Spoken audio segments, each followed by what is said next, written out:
Panera now delivers, so you can order good, clean food right to your office, or door, or porch, or backyard, or front yard, or apartment, or dorm, or castle, or shop, or worksite, or wherever Panera delivers. For lunch, dinner, and everywhere in between. Click the banner to order or visit PaneraBread.com. Participating locations only. Panera. Food as it should be.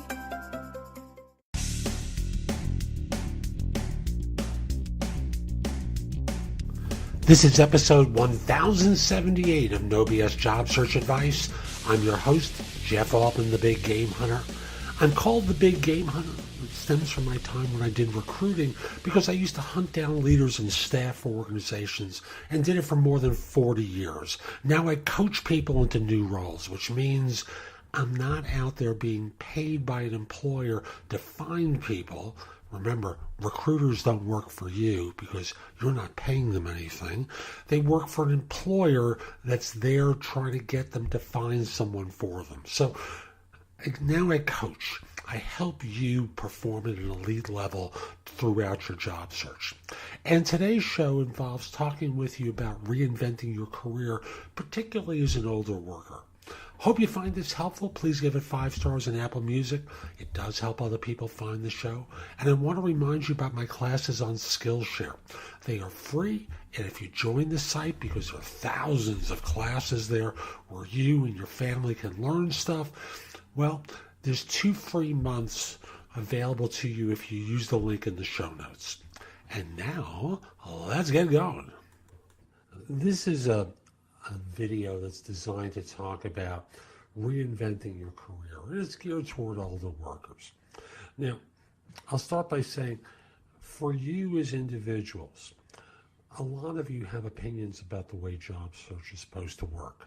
And frankly, things are different now than they were years ago. I'm not going to go into all the particulars. Instinctively, you know it's that way. Plus, you're dealing with ageism. So let's just accept the fact that things are different here and that you don't want to come across as appearing set in your ways, resistant, sluggish, oppositional, doing all the sorts of things that cause less experienced people to feel like you're going to be a problem employee. You always want to appear upbeat, enthusiastic, without going to the opposite extreme of being so enthusiastic, you know what I mean? Who cares? It's just obnoxious. So, what I always encourage people is to make sure they have a look that's appropriate for their age. And to work on your weight if that's an issue. Keep yourself fit, in shape. Do things that are helpful to you for your energy level. And I'll use myself as an example where I'm someone who's taken off 30 pounds recently.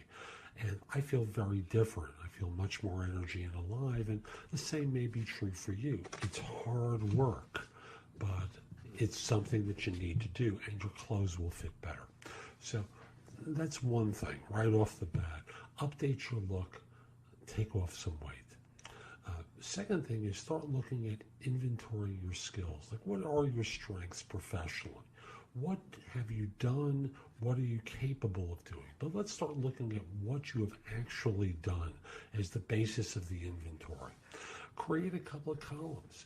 Jot down the things that you're experienced with into columns.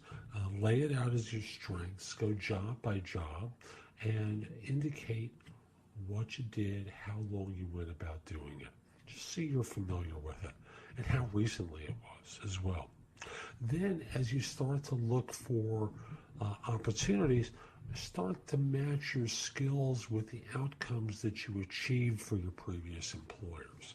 So for example, if what you did helped your firm make, I don't know, $20,000 or $200,000 or $2 million, just have that jotted down there.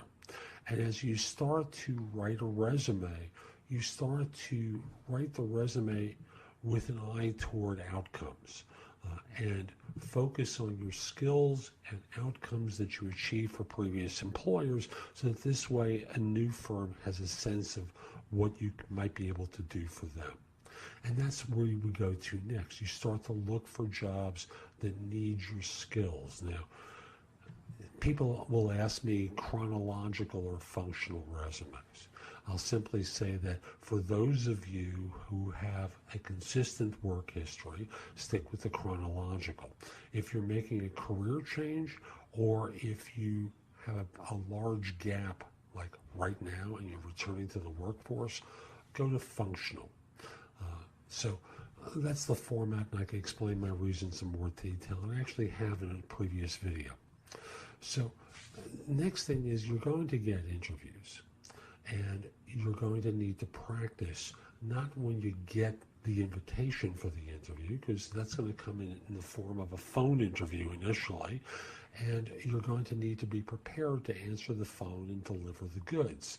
So you need to be prepared for phone interviews and regular interviews while you're working on the resume. So it's practice, practice, practice consistently in order to do it. You also want to be out there networking, talking to people who you know about who they know who might be able to help you find work. Got that? You want to be talking to people about who they know, who you don't know, who might be able to help you find work. And in doing so, the idea is, well, let's just look at the statistics. 70% of positions are filled as a result of networking.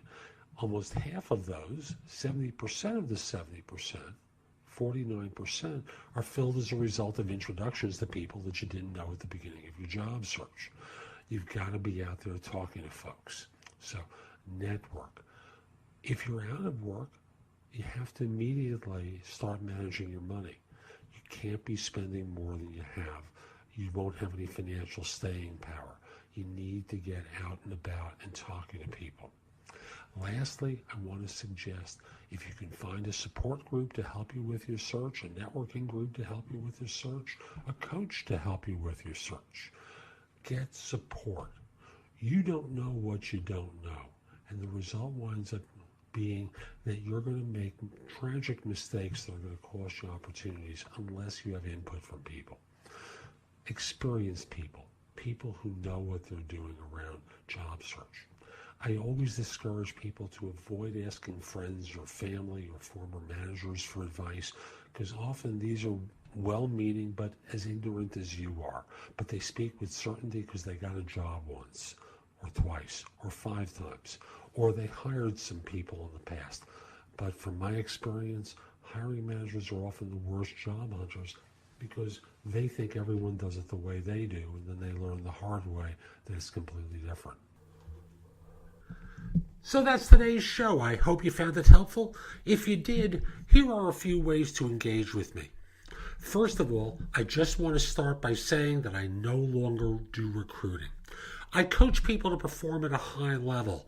So again, I no longer do recruiting.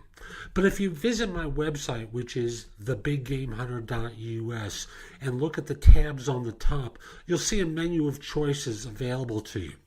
First of all, you can hire me to do a resume and or LinkedIn profile critique, interview preparation, help you with a salary negotiation, answer your questions about your job search, advise you about a decision you have to make about a job offer. Those are all there as an option. I can do a job search makeover with you, where we critique everything you've been doing in your search up until that point and come up with alternatives. If you're relatively early in your search, we can do a complete coaching program where I work with you from beginning to end in half-hour increments so it doesn't have to take a lot of time for each session. You can also connect with me on LinkedIn at linkedin.com/IN/thebiggamehunter. Mention that you listen to the show because I love hearing from folks who like it and are interested in my help. Again, linkedin.com/IN/thebiggamehunter. You can take my classes on Skillshare too and become a premium member for 99 cents for the first few months. I have a link in the show notes. Just follow that link, sign up, take my classes. Lastly, I want to mention to you, you can find a lot of information at thebiggamehunter.us, and at times it may seem like it's too much. So you can look at the best of my material at jobsearchcoachinghq.com, where I've curated information that you can watch, listen to, or read to help you find work more quickly. Again, that's jobsearchcoachinghq.com. I'll be back tomorrow with more, and in the meantime, I hope you have a great day. Take care.